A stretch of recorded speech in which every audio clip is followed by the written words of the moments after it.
Are you currently stuck trying to figure out what to post on your social media accounts to try to attract new prospects? Or maybe you have hired a VA or an assistant to help manage your social media accounts and they've been posting, but all the posts really just don't seem to be resonating. Look, we all know how valuable social media is as a tool to either generate or nurture prospects. However, if you execute this incorrectly, you're going to be wasting a ton of time, a lot of effort, or even worse, a boatload of money. Emmanuel here, and in today's video, I want to break down how you can plan and execute a 30-day social media strategy. Let's go.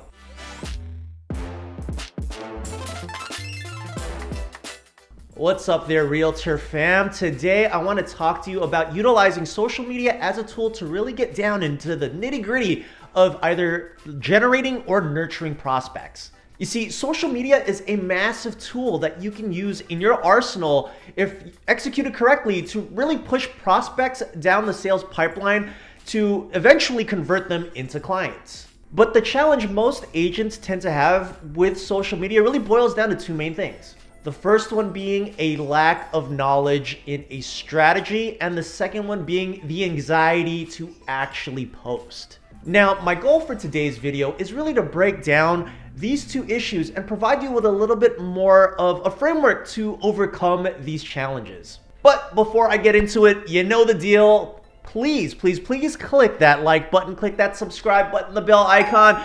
You know it helps out the video, you know it helps out the channel, you know it makes the YouTube gods, aka the algorithm, very, very happy. So please give it a click. I'll give you a second. All right, so the first thing I want to break down and talk to you guys about is the lack of a strategy when it comes to realtors and social media. Most realtors tend to just post things that they see other realtors posting because they tend to think that that's the norm and that's how this works. Well, the reality is it's quite the contrary, especially if you don't truly understand who you're sending your messaging to. Now, I hate to defer back to this video, but it is so valuable. I'm gonna leave it right here, where I break down the sales funnel. It is vitally important that you understand that each level of the sales funnel has its own message. So I highly recommend that you check out the video. But I digress. Let me actually dive into the iPad now, shall we? Now, the main point I want to relay to you before even starting to talk about scheduling or writing social media posts is that you have to think about who your recipient is. Now, once you've identified who the recipient is, then you have to start identifying where or which part of the sales funnel that prospect lies.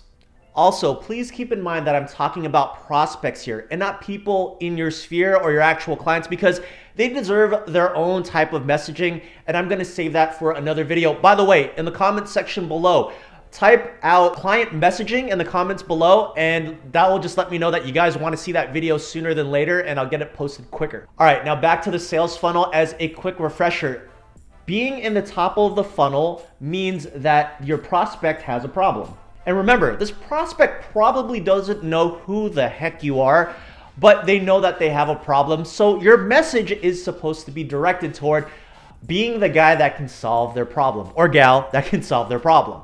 And if we're looking at the middle of the funnel, it's all about principles and beliefs.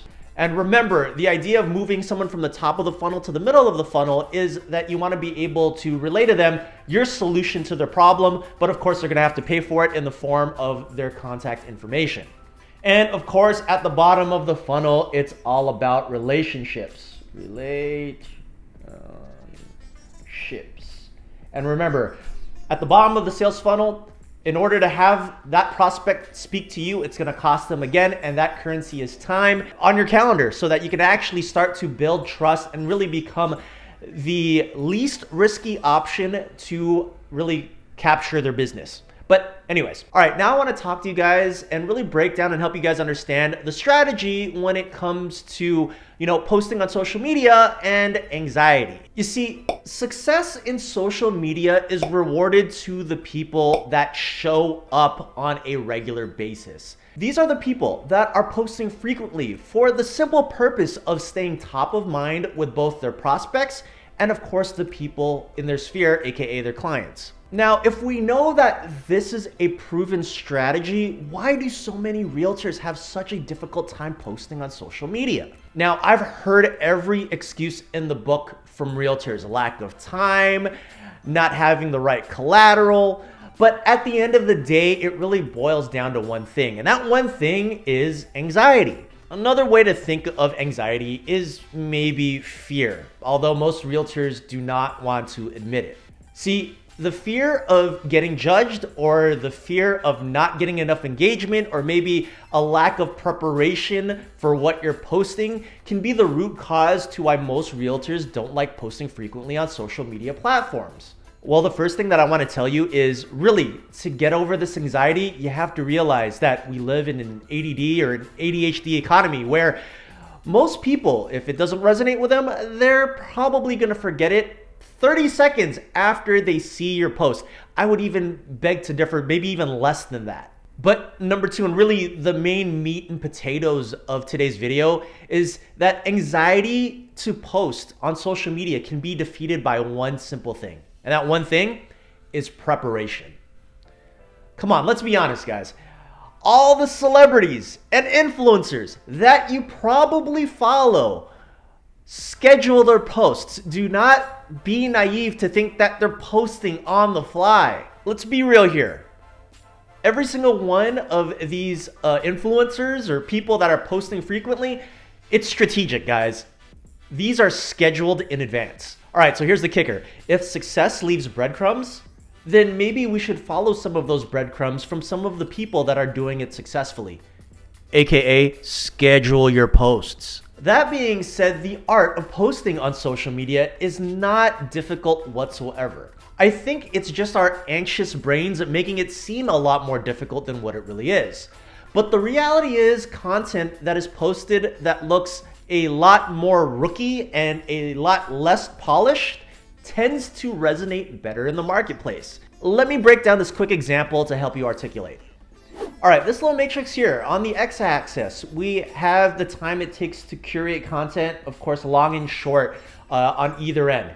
And then on the y-axis, we have simple and complex. All right, simple at the top, complex at the bottom. Okay. Now, the idea here is that we want to be able to show up on a daily basis for at least 30 days so that you can really start building the muscle of posting on social media and also stay top of mind with your prospects. And with a very minimal budget or without a solid team, you can't really have this big, hairy, audacious goal of creating overly produced videos because you just don't have the time or resources. And the reality is, overly produced videos belongs down here. So over produced videos, right? So maybe the solution is that you want to start creating Instagram carousels, but without a solid design background or really a framework to follow, you might be wasting a whole lot of time and a whole lot of effort trying to tinker with it. So while it is a great idea, it is not something that you can churn out quickly. So if we're talking about Instagram carousels, it may be on the simpler side, but it is still on the complex spectrum. So instead, maybe you have this idea of maybe making some cool flyers because it takes less time. But again, without a solid strategy or framework or system to really churn out this content, it still kind of falls on the short side of the spectrum, but it is still complex.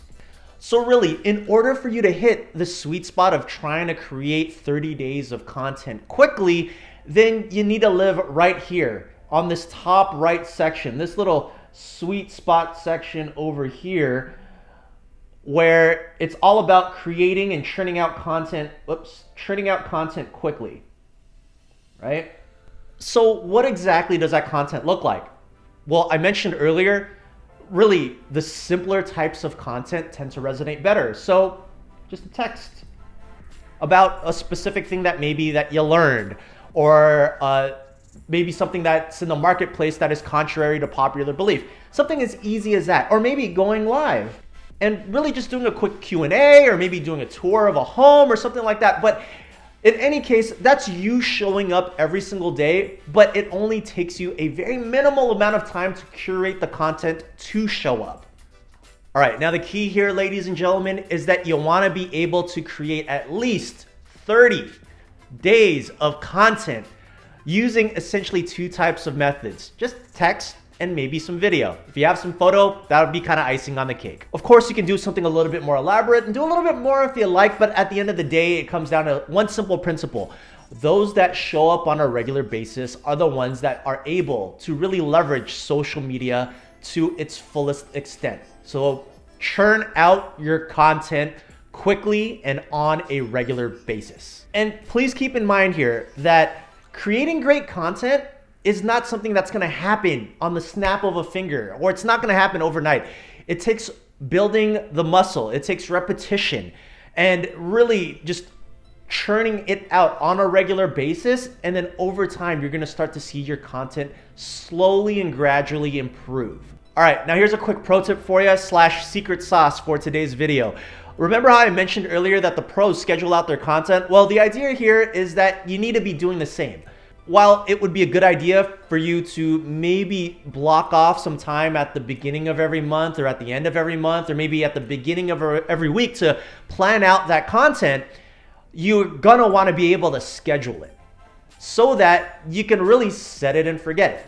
There are a ton of really great apps out there. I personally like using Hootsuite and Later for scheduling out all of my content that gets posted on all of my social media platforms. And remember, that feeling of anxiety for posting, it immediately goes away if you, one, prepare, and two, schedule it. So use these apps and schedule it so that when the day comes when you're trying to figure out, oh my God, I need to post something, it kind of just posts on its own, and you don't really need to worry about, what to do or what to post or what to think about. It's kind of just there in the digital universe, and you're good to go. Alrighty guys, I hope you enjoyed this little tidbit. By the way, if you're looking for some content ideas, I highly recommend join the Facebook group, link in the description below. Start a conversation. Let's get some ideas going. People in the group, AKA our crew, are more than happy to cultivate and nurture ideas and really help you get bigger and better. But on the flip side, if you are looking for some expert help to provide you with a strategy and framework, I'm more than happy to consult with you. So schedule a strategy session call, leaving that in the description below as well. Alrighty guys, I hope you enjoyed this video. Have a great rest of the day, and I will catch you on the next one. Bye-bye.